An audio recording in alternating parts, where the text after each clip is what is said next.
Y en el día de hoy, pues precisamente tenemos un panel sumamente interesante, sumamente importante como cada domingo. Nos damos el lujo de tener aquí hombres potables de esta sociedad que están dispuestos a hacer sus mejores aportes para desarrollar el tema corrupción y política. Es el tema que vamos a tocar en el día de hoy. Por tanto, hemos invitado al licenciado Eléchido Pablo Aliranzo, presidente del Partido Humanista Dominicano, PHD, catedrático universitario de la Universidad Católica Nordestana, al que le damos los buenos días y le damos la bienvenida al Poder de la Información, que es su programa. Buenos días. Muy buenos días, Wilson Gómez. Buenos días, amigos y amigas, a mis compañeros panelistas, que no le voy a decir su nombre porque le corresponde al conductor, pero buenos días, y son dos grandes amigos de acá de San Francisco de Macorís. Me siento muy satisfecho, muy contento de nuevo de poder llegar a este programa, un programa de fondo, de contenido, y en el cual uno puede verter, emitir un juicio que pueda ayudar a la orientación, a la conducción de una buena sociedad, de un Estado dominicano al que todos aspiramos, con equidad, con participación, con transparencia y con limpieza. También nos acompaña nuestro directo amigo de infancia, podríamos decir, nuestro amigo Sisto Gavín. Buenos días y bienvenido, Sisto Gavín, al Poder de la Información. Él es presidente de la Asociación Dominicana de Profesores ADP y miembro prominente, directivo de el Partido Nueva Alternativa. Del Partido Nueva Alternativa específicamente. Buenos días y bienvenido. Y escúchame, Lacho, que usted sabe que ya los años no hay problema. Y los ajetreos, pues usted sabe cómo ponía uno. No hay problema, no hay problema. Buenos días, Wilson Gómez. Buenos días a los amigos y amigas televidentes. Buenos días a los compañeros que van a estar compartiendo con nosotros el programa en el día de hoy. Dos personas que respeto y quiero bastante. Y pues decir que nos sentimos muy bien con estar aquí una vez más en este programa, y pues qué bueno que realmente se esté haciendo comunicación desde acá, que busquen analizar los temas que aquejan a la sociedad dominicana y a la humanidad, que son parte de los debates nacionales desde el fondo y no solo desde la forma. Qué bueno que así sea, porque es lo que permite realmente establecer los elementos causales, las consecuencias, y que podamos vislumbrar las alternativas y las posibilidades de solución a los mismos. Gracias por estar con nosotros. También nos acompaña una persona que le guardamos un gran aprecio, un gran afecto. Fue nuestro maestro y además sigue siendo nuestro maestro, porque es un hombre que sienta cátedra y sienta precedente en su forma de manejarse en la política, un ducho político de muchos años. Nos referimos precisamente a un alto dirigente del Partido de la Liberación Dominicana aquí en San Francisco de Macorís, el ingeniero José García Mateo, cariñosamente Chemene. Buenos días, Chemene. Sí, muy buenos días a todos ustedes, a Wilson, a Éxito, a Gavín, personas que nosotros apreciamos y hemos seguido su trayectoria y que se han ido ganando el respeto de la comunidad de San Francisco de Macorís. Bueno, pues aquí estamos, correspondiendo a la invitación que nos hiciste, a ver en qué podemos nosotros ayudar con nuestro modesto aporte para que sirva de orientación a toda la comunidad de San Francisco de Macorís.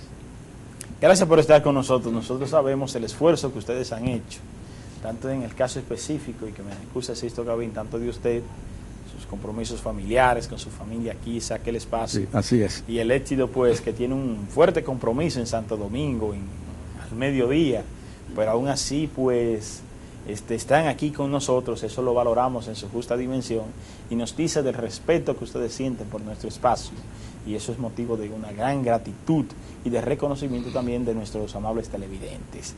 El éxito, Paula, siempre nosotros queremos comenzar con usted, porque como usted es un gran catedrático, nos interesaría que usted nos definiera qué es la corrupción.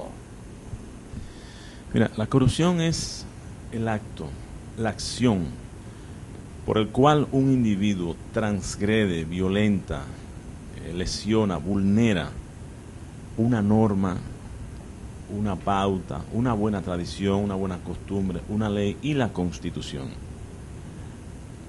La corrupción no es solo robarse exactamente los dineros del Estado, del patrimonio nacional o público, del Tesoro Nacional, es decir, lo que la gente llama que los políticos se cogen lo del pueblo.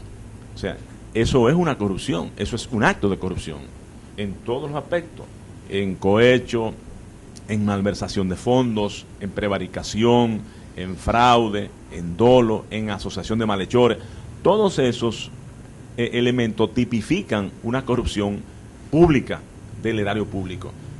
Pero la corrupción también es todo acto, decía, ilícito, diríamos anormal, que propenda a tú lograr algo que no es bajo el esfuerzo tuyo de manera directa, sino transgrediendo el derecho del otro. Es sustraer lo que al otro le corresponde, que a ti no te corresponde.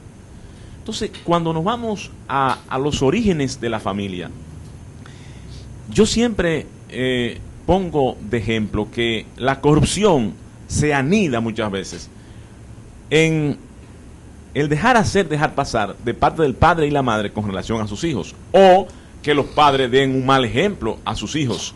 En el hogar es cuando se comienza a tú darte cuenta que lo que tú haces no le favorece a la integridad de ese hogar. Es decir, tú eres impuntual en lo que haces, tú no acatas las normas del hogar, tú eres un haragán, el padre te deja que tú hagas lo que tú quieras, tú comienzas a hacer una vida fácil, placentera, de haraganería. Entonces, eso te va dando a ti una especie de instinto de, bueno, si yo vivo una vida fácil, yo todo lo que vaya a hacer, lo que estoy haciendo, es para granjearme, es para lo que yo obtenga, no es por el sacrificio, no es por la negación, no es por la renuncia, no, sino es por lo fácil. Por lo tanto, cuando un papá o una mamá deja que sus hijos hagan lo que les dé la gana y lo que quieran, ya le están anidando en su ser el hábito de la corrupción. Pero también en la escuela, la corrupción puede anidarse en el aula. Es decir, el profesor es indiferente, apático, no le da un bledo, cualquier cosa, que los estudiantes estén en el aula haciendo lo que les den en gana. Uno están punchando, otros están escribiendo, otros están haciendo malcriadeza en la pizarra o en un descuido en su propia butaca, o levantando la falda a un carajito, como diría Mejía, a una carajita, disculpen el término, un niño a una niña, lo ven besándose y lo dejan tranquilo, una malcriadeza y el profesor se hace de la vista gorda, un muchachito le coge 10 pesos a otro y se queja ante el profesor no le hace caso, le dice, no hay problema, es que, pero ¿por qué te lo dejaste coger? Entonces, el niño lleva a la casa un pollo, la mamá no le dice de dónde viene ese pollo, otro día lleva 10 pesos, sin haber ganado, ni ser limpiabota ni nada. Entonces, en la escuela, en la casa, en la calle, en el colegio, en la universidad, en todas partes se cometen actos de corrupción. O sea, acciones, no solamente acciones vandálicas muchas veces, sino acciones propias de un ser humano, de un tipo que comete errores, pero que hay que darle seguimiento. Alguien tiene que monitorear, alguien tiene que evaluar qué está pasando, porque entonces viene el caso de que tú te haces profesional como empresario privado o tú te haces funcionario público importante y tú vienes con esos hábitos de escuela de dejar hacer, dejar pasar. Nadie te ha prohibido, ni te ha observado, ni te ha amonestado nada. Tus padres te han dejado a las anchas. Cuando tú eres funcionario público, entonces tú vas ¿a qué? A hacer lo que a ti te venga en gana. No tiene conciencia cívica, no tiene conciencia ciudadana, no tiene conciencia del derecho, del deber. Y todo este elemento, todos estos elementos, todo este abanico de acciones son los que propenden y son los que te dan al traste a tú entonces catapultarte como un ser delincuente, porque todo el que actúa bajo acto de corrupción te convierte, si es un acto ilícito, si es un acto ilegal, si es un acto bochornoso por la ley, entonces tú te conviertes en un delincuente. Por eso hay tantos delincuentes, por un lado nato, que nacen, se crían con ese instinto de exageración de sus actuaciones, pero hay delincuentes que tú los ves muy gallardos, muy delincuentes muy finos. Por eso hablan de los corruptos de saco y corbata, porque por la apariencia que tú te das cuenta que ese tipo está cogiendo lo ajeno, sin embargo lo está cogiendo. Entonces es importante que quizás con la anuencia y la postura de Sixto Gavín y de Chimene García podamos ver esa primera parte, porque ya no es una corrupción de Estado, ya no es una corrupción del gobierno, sino es una corrupción muchas veces de la sociedad. Hay que ver ese peldaño fundamental de la sociedad. Es decir, el 82% dice que los dominicanos son corruptos.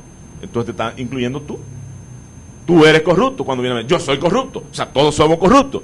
Entonces, pero cuando viene a desmigajarse, a despedazarse, a desbloquearse, a segmentarse, entonces ya viene la culpa. Que el Poder Judicial tiene culpa. Corrupción, que el Poder Legislativo, que el Poder Ejecutivo, que los partidos políticos, que la Iglesia Católica, que las iglesias evangélicas, que las organizaciones populares, que los periodistas, que los médicos, que los profesores. Entonces viene a segmentarse el elemento corrupción. Pero yo quiero dejarlo ahí para no abusar del tiempo de los otros. ¿Coincide el ingeniero García Mateo con esta posición del licenciado Delecido Paula? Que el licenciado Delecido Paula ha tocado un tema muy interesante. Yo le agregaría en el caso de la docencia, porque todos hemos pasado por las aulas universitarias, hemos sido profesores, que cuando un estudiante trata de aprobar una materia, valiéndose de la corrupción, valiéndose del fraude en los exámenes, eso es un acto de corrupción también. De manera que desde ahí también nosotros comenzamos a ver cómo se va aposentando esa actitud incorrecta en nuestros estudiantes.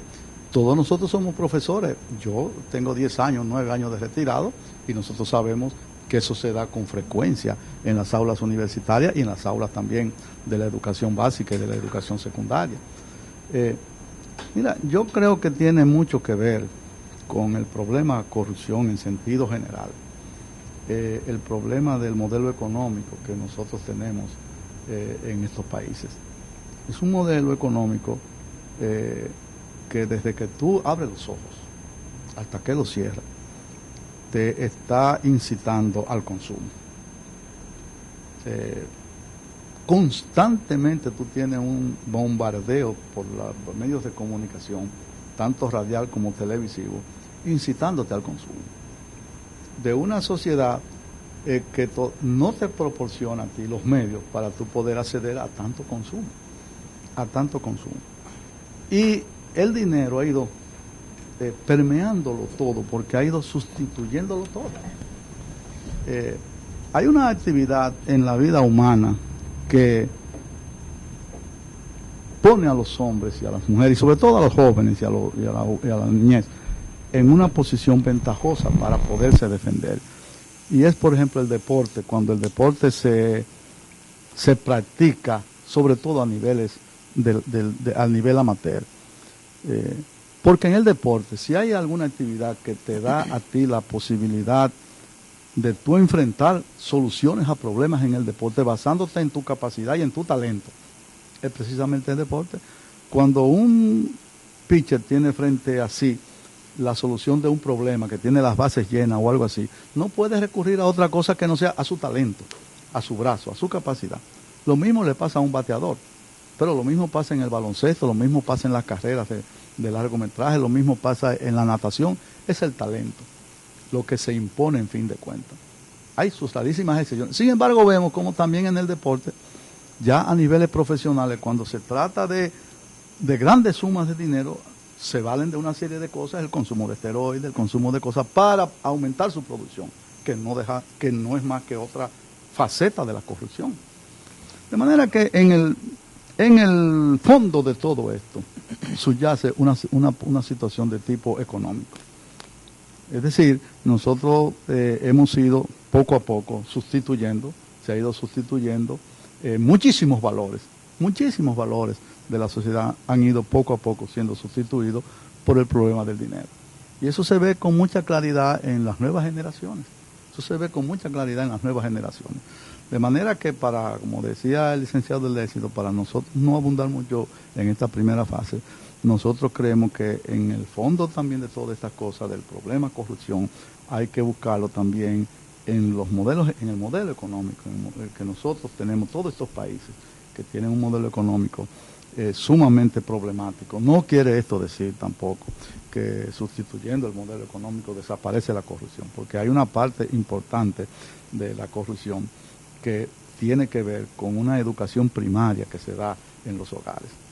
No es posible que un joven llegue a su casa en unas condiciones que salió y llegue con unos recursos y los padres no se interesen en preguntar dónde usted consiguió esos recursos. O sea, hay un problema también en la educación, que va moldeando, poco a poco, el hombre, el joven, que luego se hace hombre y que quiere llegar a resolver problemas por la vía del menor esfuerzo. Y cuando tú quieres resolver los problemas por la vía del menor esfuerzo, obviamente tú tienes que recurrir a cosas que no son las adecuadas, para no llamarle de otra manera. De manera que nosotros entendemos que hay que prestarle mucha atención. La educación, los profesores ser estrictos, un profesor en las aulas es un padre, un profesor en las aulas para los alumnos, y mientras menos nivel haya, mucho más importancia es la conducta del profesor, la actitud que asuma un profesor frente al alumno. Yo creo que en eso el licenciado Paula fue muy concreto, yo me adhiero, comparto en gran parte las opiniones de él en esa dirección. Licenciado Sisto Gavín, ¿coincide usted con la posición tanto de Ximenes como de Lechido Paula? Además, ¿usted entiende que la cultura de la corrupción es propia de un sistema político, de un sistema de político, o atañe a todos los sistemas políticos aunque ha manejado el mundo a través de la historia? Bueno, mira, lo primero es que ya aquí se ha dicho, y en eso coincidimos, en que la corrupción es todo acto que transgrede la moral, que transgrede la ley, las buenas costumbres, los valores, y pues así como la moral es individual y es social, así también entonces la corrupción es individual y también es social. O sea, es individual, pero también se expresa de manera colectiva. Y por eso entonces existen los niveles, ¿no?, en la corrupción, que se expresa en una acción del individuo como tal, corrupción que se puede dar en el hogar de manera ya como colectividad, y corrupción entonces que se da ya en lo que tiene que ver con la administración de la sociedad, con la administración pública o en cualquier espacio social, como se mencionaba ahorita. Puede ser la escuela, puede ser el banco, puede ser la universidad, puede ser cualquier espacio. De manera que eso es así. En segundo lugar, es importante que veamos el tema precisamente con esta amplitud, porque es lo que permite ver que la gente entienda que cuando hablamos de corrupción no solo nos referimos a la corrupción administrativa, a la corrupción del Estado como tal, la administración pública, sino que desde el acto más simple que muchas veces cualquier ser humano, cualquier persona lleve a cabo, puede ser considerado como un acto de corrupción. Incluso cuando de estar una acción simple, estar en una fila, en el banco o en cualquier otro espacio, y usted llegar después que la fila está establecida y que usted entonces quiera sobrepasar a las demás personas que ya están esperando ahí y transgredir entonces la norma que ya está establecida, con ese simple hecho, realmente se puede calificar como un acto de corrupción. Y entonces hay que entender que el nivel a que ha llegado la corrupción en la República Dominicana y en el mundo tiene que llevarnos a la reflexión de ver el tema de fondo, causalmente, pero también estableciendo los niveles de participación y los niveles de responsabilidades, para no colocarnos en la acera del frente y entonces decir de este lado y de aquel lado, o de aquel lado o de este lado, sino que hay que realmente ver el tema con ese nivel de preocupación. Ahora, claro que como existen los actos de corrupción, tanto individual como social, existen entonces las responsabilidades. Y en el análisis del tema realmente es donde hay que establecer el nivel precisamente de las responsabilidades.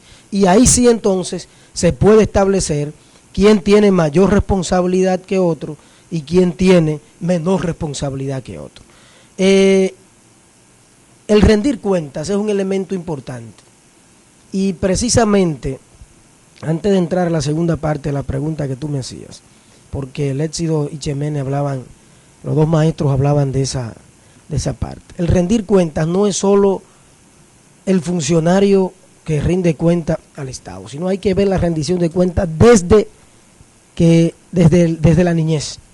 Rendir cuentas es precisamente que el niño tenga que rendirle cuenta a su padre, a la madre, al hermano mayor, al maestro, a la maestra, y que el maestro y la maestra también tengan que rendir cuentas, ¿no? a sus estudiantes, a la escuela como tal, al centro educativo como tal, a la autoridad que le dirige. Y entonces esa autoridad también tiene que tener la suficiente fuerza moral con su actuación y con su ejemplo y con su ética para que ese maestro o ese subalterno pueda realmente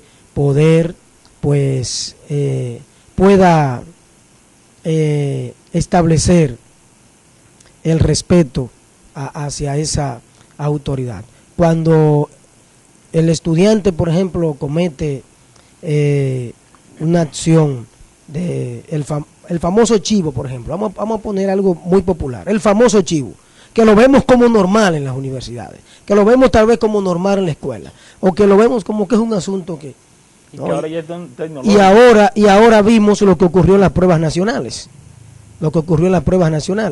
Entonces, pero también cuando un maestro, por ejemplo, acude al acoso sexual, por ejemplo, a una alumna para chantajear a esa alumna para poder pasarle una asignatura o cualquier otro tipo de chantaje, también ya ese es un acto de corrupción. Ahora, hay un concepto clave y el Chemene lo mencionó y usted en su pregunta también, modelo. Me parece que tiene mucho que ver realmente la corrupción con el modelo económico, social y político.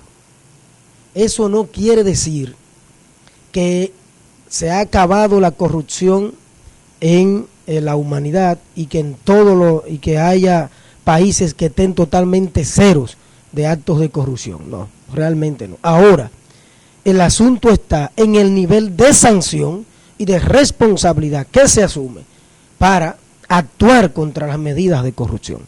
Entonces, está claro, en la historia de la humanidad está claro, y eso ha sido demostrado, que el sistema político, social y económico fundamentado en el capitalismo, y ahora en el llamado capitalismo neoliberal, ese es un sistema fundamentado en el fraude prácticamente desde su esencia y en la exclusión. Y entonces cuando existe un modelo económico fundamentado en la exclusión, fundamentado en crear privilegios, fundamentado en las desigualdades sociales, económicas, culturales, en sentido general, que ahí se incluyen las educativas y todas, eso entonces conlleva a establecer realmente niveles importantes de corrupción y que el sistema, en los sistemas políticos, sociales y económicos que han existido en la humanidad, está claramente demostrado. Y no es una visión porque yo tal vez tenga una visión, valga la redundancia, o una posición alternativa al capitalismo, que no comparto tampoco la del socialismo tradicional, sino una especie de propuesta que no voy a explicar aquí, pero no solamente se fundamenta por eso, sino que científicamente se ha demostrado, y socialmente, y las consecuencias están ahí, los análisis también, de que está claro que el sistema capitalista, desde que fue concebido, y así lo han establecido los estudiosos del mismo, está fundamentado en el fraude, en la corrupción, y está fundamentado desde su propia esencia del modelo económico, de producir de manera colectiva, pero distribuir de manera individual, que establece exactamente los privilegios, tiene seria responsabilidad en ese asunto. Ahora, y con esto termino, el asunto está en que, por ejemplo, pudiésemos decir, bueno, ahora yo veía, por ejemplo, al presidente de Cuba, Raúl Castro, hablar en una asamblea el 26 de julio de actos de corrupción en Cuba. Ahora bien, ¿cuáles son los niveles, cuáles son las acciones que el Estado cubano ha tomado históricamente en 50 años de proceso revolucionario, de construcción política, hacia esos niveles de corrupción? ¿Y cuáles acciones se asumen en otros modelos? ¿Y cuáles acciones se asumen en otros países? Entonces se trata de entender que ciertamente hay un modelo que se fundamenta en eso, precisamente en la corrupción, pero claro que hay niveles presentes, pero lo importante es valorar las acciones que se toman, porque hay gente, por ejemplo, que ha querido justificar diciendo que hay corrupción en todo el mundo y que hay corrupción en todo el mundo, y no, eso no es lo que hay que ver. Es verdad que hay corrupción en el mundo. Ahora, ¿cuáles son los niveles de sanción que cada país, que cada estado y que cada nación establece hacia esos modelos realmente, hacia esas acciones de corrupción? Es ahí donde hay que ver el asunto, porque nos han construido un modelo que privilegia el ser, el tener por encima del ser, y precisamente tiene que preocuparnos a todos y a todas para, por encima de cualquier bandería o por cualquier asunto político, entendamos que la nación dominicana de hoy necesita de que sus mejores hombres y mujeres veamos ese tema con mucha preocupación, de cara realmente a ver cómo logramos que esto tome un curso distinto. Qué saludable ha sido esa visión abierta, clara, transparente y completa con que ustedes tres han abordado lo que es la corrupción. Eso nos dice de una gran madurez de ustedes como expositores, de una gran bondad como seres humanos, porque muchas veces no asumimos la responsabilidad y queremos verla solamente en el otro. Ustedes la han presentado, la corrupción, como parte de una sociedad, que la sociedad cohabita, convive con la corrupción, y muchas veces no lo percibe como tal, porque estamos entendidos que solamente la corrupción muchas veces es solamente el hurtar, el robar, el coger, pero no nos damos cuenta que en nuestras propias acciones también cometemos actos de corrupción que debemos de enfrentar y debemos de entender y debemos de subsanar. Mira, hay una serie de factores que quiero que compartamos también.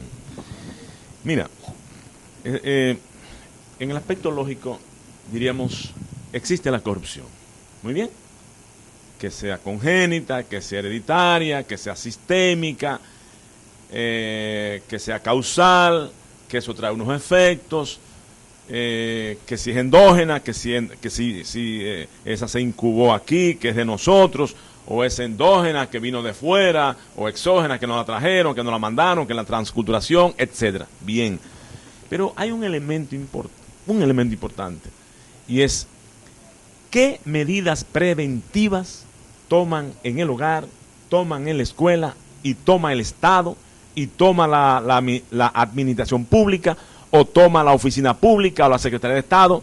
¿Qué medidas preventivas?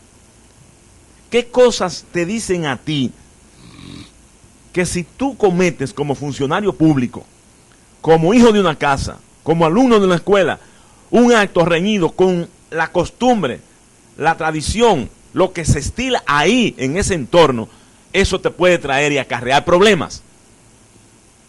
en elementos. Por ejemplo, hablando de corrupción y política, aquí hay un andamiaje, aquí hay un conjunto de leyes, normas, la propia Constitución en el artículo 102. Aquí hay comisiones por demás, aquí hay instituciones que todas están supuestas a caerle encima a la corrupción, desbaratar la corrupción, volverla triza, añico.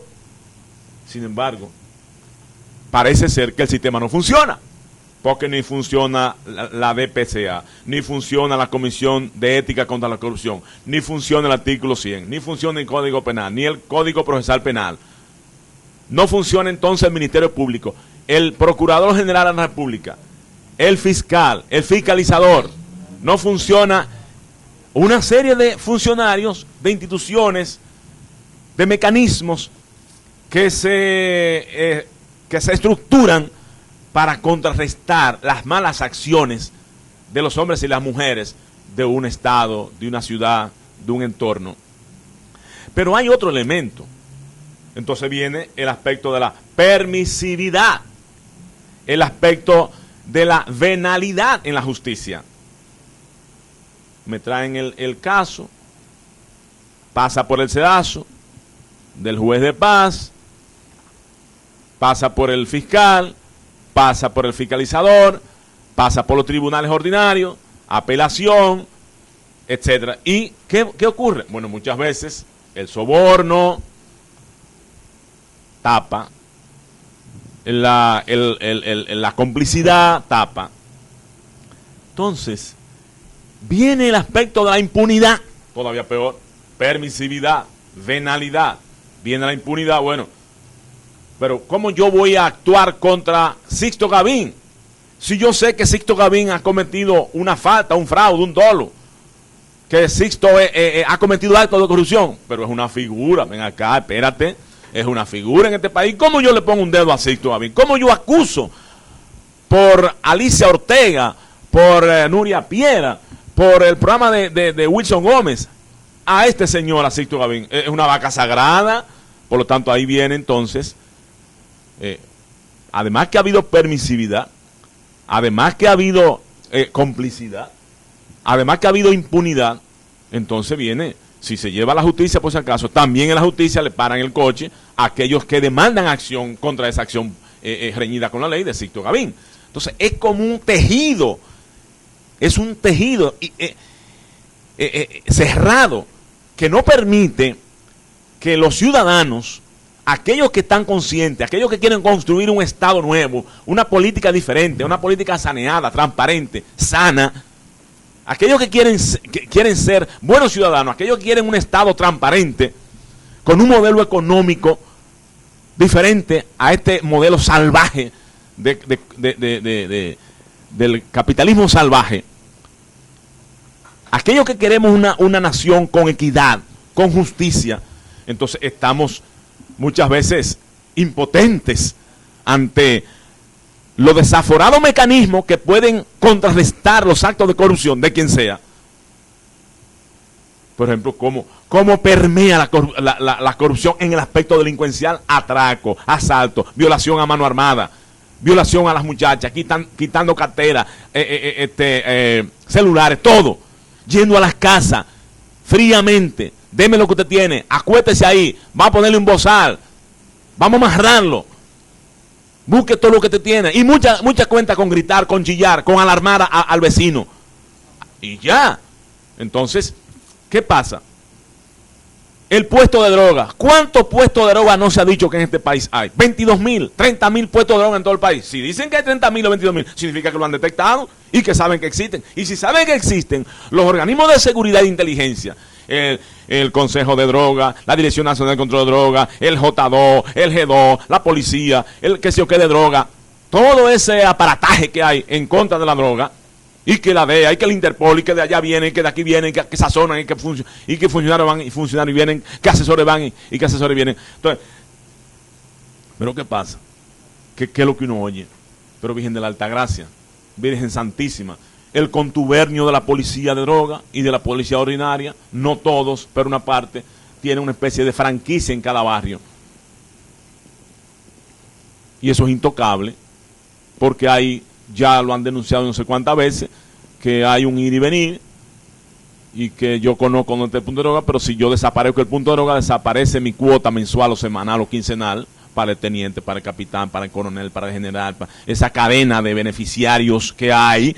Entonces todo el mundo sabe dónde están los puntos de droga, pero esos puntos de droga me benefician, que yo voy a joder ni pendejear, pero ¿qué es lo que yo voy a llevarme de periodista, de que de Chemenes, de que los moralistas? Porque hay una idea de que aquí ya la moral y la ética es una pendejada, es una bagatela, que aquí lo que decía Chemenes es lo fácil, es lo que menos sacrificio me cuesta, eso es lo que yo debo hacer. Entonces miren cómo anda el sistema, cómo andamos contaminados y permeados. Pero lo que decía Sixto Gavín, una máxima, es que si tú no contrarrestas con sanciones drásticas, y yo añado ahora, en el aspecto político, porque el tema es corrupción y política, si no hay voluntad política de Santana, Buenaventura Báez, Lilis, Moncáceres, los que gobernaron los 8 años de los gringos aquí, los 31 años, o 30 años de Trujillo, el Consejo de Estado, el Triunvirato. Si no hay voluntad política de Bosch, que sí creo que fue la mejor gestión en 7 meses, lamentablemente 7 mesinos. Si no hay voluntad política de Godoy, de Balaguer, de Antonio Guzmán, de Hipólito, de Jorge Blanco, de Leonel Fernández, si no hay voluntad política, que usted se ponga la casaca, se la ponga pero bien puesta y se amarre los pantalones, y a la mujer que se amarre bien el vestido, para que actúe en contra de los pillos, de los salteadores y los ratreros y los ladrones que tienen este país hoy día postrado en la miseria, en la pobreza, porque la corrupción va unida a la indigencia, a la pobreza, a la desesperación de los pueblos. Y ese contubernio con los empresarios, ese privilegio de los aeropuertos, los puertos, las aduanas, los impuestos. Entonces, señores, estamos hablando de que es un asunto sumamente difícil, pero que hay que contrarrestarlo. Pero nos gustaría, hace un momentito usted nos dijo, y nos hablaba del DPCA, del DEPRECO, de la lucha anticorrupción, de la articulación, de todo un andamiaje de lucha anticorrupción. ¿Indica esto que hay voluntad política? Una pregunta. Y la otra pregunta, presentándose estos casos, tenemos un poder judicial con cierto grado de independencia o independencia. ¿O entiende usted como abogado que aún el sistema judicial sigue siendo una cenicienta del Poder Ejecutivo? Mire, yo pienso que, primero, de manera categórica, debo decirlo, carecemos como Estado, carecemos en la gestión pública, en la administración pública, de voluntad política. ¿Qué es la voluntad política? La voluntad política es la firme decisión de un funcionario competente para atacar, para afrontar y contrarrestar cualquier desmán de los demás servidores públicos y del suyo propio. Mire que le di hasta la definición. Pero eso no se está produciendo en este país. Porque hay una especie de blandenguería, como diría Moya. Hay una especie de ablandamiento, hay una especie de dejar hacer, dejar pasar. Porque hay veces que el político entiende que no importa que los otros hagan lo que quieran, si eso me trae voto a mí. A mí me llama la atención que 3 meses antes de las elecciones, Chemenes, Sixto Gavín, los AMET no detienen casi a nadie, a ningún motorista. No le importa la matrícula, el casco, no importa nada. Porque, oiga lo que se dice, es que si comenzamos a apretar a los motoristas, que son 1 millón y pico de motoristas en este país, no se les dan votos. Pero pasaron las elecciones, usted ve que andan como gato y perro rabioso detrás del motorista. Esa es una acción sana, ética, moral. No, totalmente inmoral. Entonces, es que los mecanismos de control que los tenemos es que las normas, las leyes, la constitución, los reglamentos, los tenemos, pero no son aplicados. Y ya lo decía Sixto, no se aplica la norma, la ley, no se aplica, no se lleva a la práctica, porque luego viene ¿qué me va a pasar a mí como funcionario? Y como político, entonces, ahí viene el término político. Voy a ser candidato a diputado, a regidor, a síndico, aquello que voy, quiero ser presidente de la República otra vez. Si yo aprieto aquí, me aflojan allí. Usted sabe hasta lo asqueante, lo bochornoso, lo vergonzoso que es eso. En este país, los escándalos de corrupción, uno van y no vienen, uno tapan el otro y el otro tapan aquel. Y ahora no son los tribunales ni el Ministerio Público que toma la acción pública, que es lo que se estila y debe ser y dice la ley y la Constitución. No, son los programas de televisión, es un periodista, es una periodista la que mediante un programa y una investigación seria, ponderada, exhaustiva, detecta que hay irregularidades. Y luego es que la Cámara de Cuentas, el procurador exige pruebas. Correcto. Cuando debería actuar hasta por el rumor público. Correcto. Entonces que la Cámara de Cuentas se da cuenta y pide cuenta y va a contar y luego resume y luego investiga y luego viene con que solo hay irregularidades y delicadezas. Entonces cuando el Ministerio Público dice, tráiganme las pruebas, pero ¿para qué tú tienes un conjunto de funcionarios, de peritos, de técnicos, de burócratas, para investigar, para mandarlo al campo de los hechos y llevar un experticio de cada departamento, de cada dirección general, de cada secretario de Estado? Pero ven acá, el Ministerio Público es el defensor de la sociedad en la República Dominicana, el defensor, y es el que debe atacar, y es el que debe tomar la acción pública en contra de cualquier transgresor de la ley y de la Constitución. Usted puede imaginarse que la justicia está declarando el caso Paya como un caso complejo. ¿Qué es eso de caso complejo? Explíqueselo a la población dominicana. Si el Código Procesal Penal,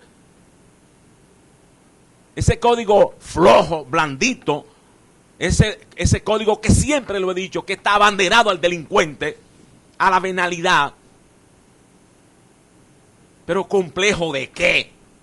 Y usted no tiene la Constitución y la ley, y usted no tiene los tribunales, y usted no tiene el distrito judicial, el departamento judicial, usted no tiene el Ministerio Público, usted no tiene el tribunal colegiado, usted no tiene el juez de instrucción, el fiscal. ¿Y por qué usted le dan tanta larga?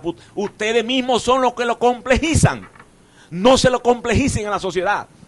Ese caso Paya trajo el caso Asua, el caso Puerto Plata trajo el caso Asua. Y mire cómo anda la droga en el país. Ahora gente en el sur y en el este esperando los cargamentos que caigan a las aguas y a los matorrales para buscar sacos llenos de droga. Oiga, ¿dónde estamos llegando? ¿Dónde están los radares? ¿Dónde están los tucanos? ¿Dónde está esa cosa? ¿Dónde está ese bulto, ese mamotreto? Y ese show que se monta. Y un Vincho Castillo ahora, hablando Vincho Castillo. Vincho debiera callarse para la vida entera, hasta que Dios le dé vida. Callarse porque sus argumentos no han sido ciertos. Sus argumentos no han tenido asidero en la realidad política dominicana. Vincho ha tomado el tema del narcotráfico por un asunto politiquero, coyuntural y de momento. Contra el PRD, Pero entonces ahora había un narcoestado. ¿Y ahora qué hay? Un narco provincia, un narcoestado, un narco municipio, un narco todo. Y Vincho, con esa fábula, con ese histrionismo, con ese discurso rimbombante y avasallante y persuasivo, aquellos que se dejan persuadir, viene ahora a querer engatusar y embaucar y embobar a los dominicanos. Yo pienso que aquí cada institución, y con esto termino, debe erigirse en un contendor fuerte, en un dique de contención de las malas acciones de los ciudadanos y ciudadanas contra nosotros mismos si lo hacemos. Y que cada institución, colegio de abogados, colegio, que en toda parte, como usted decía, se cuecen habas, en el colegio de periodistas, colegio de abogados, en los maestros, en los ingenieros, en los funcionarios públicos, en las iglesias, cada uno debemos asumir un código de ética y de moral, pero cumplirlos. y poner las reglas en su casa, a ver si de lo particular y en la familia lo vamos haciendo la norma y vamos haciendo el intento de por lo menos aminorar ese alud que se lo viene encima de la corrupción, y una sociedad descompuesta de los desvalores, de los antivalores. Vamos a parar esto, porque de lo contrario, señores, la sociedad se nos va a volver un Sodoma y Gomorra. Gracias, le agradezco Alexis de infinitamente Paula a usted, porque ya debo irme a Santo Domingo, un compromiso muy fuerte que tengo, y que anoche fue que me compelieron a esto, pero tengo que irme. Gracias del alma, gracias a Sixto Gavín, gracias a Chemene García. Para mí es de alta gratitud y complacencia compartir con ustedes estos criterios. Aprendo muchísimo de ustedes tres. Soy de los que cree que siempre aprendo cuando hablo con una gente que sabe algo. Y ustedes no saben algo, saben mucho. Gracias, Alexis, gracias. Eléchido, gracias, buen viaje, señores.